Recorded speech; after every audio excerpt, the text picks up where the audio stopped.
মাননীয় সদস্য মোহাম্মদ সালমান ওমর, ময়মনসিংহ 1।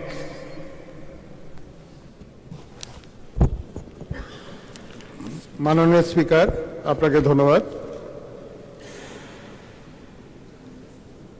আমার কার্যপ্রণালী বিধির 71 বিধি অনুসারে জরুরি জনগুরুত্বপূর্ণ বিষয় সম্পর্কে মাননীয় বিদ্যুৎ, জ্বালানি ও খনিজ সম্পদ মন্ত্রী মহোদয়ের মনোযোগ আকর্ষণ করে নোটিশ দিয়েছি।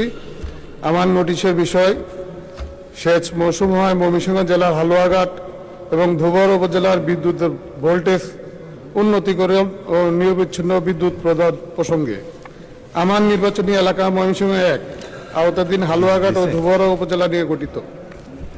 অত্র এলাকায় কৃষি প্রধান হওয়ায় ওই এলাকার অধিকাংশ মানুষ কৃষি কাজ করে তাদের সকল প্রয়োজনীয়তা চাহিদা পূরণ করে থাকে। অত্র এলাকার মানুষ সেচের মাধ্যমে বড় চাষ আবাদ করে থাকে, কিন্তু বিদ্যুৎ ভোল্টেজ কম হয় আসন্ন বড় সেচ মৌসুমে নিরবিচ্ছিন্ন বিদ্যুৎ না পাওয়ায় সেচের কাজের ব্যাঘাত সৃষ্টি হয়।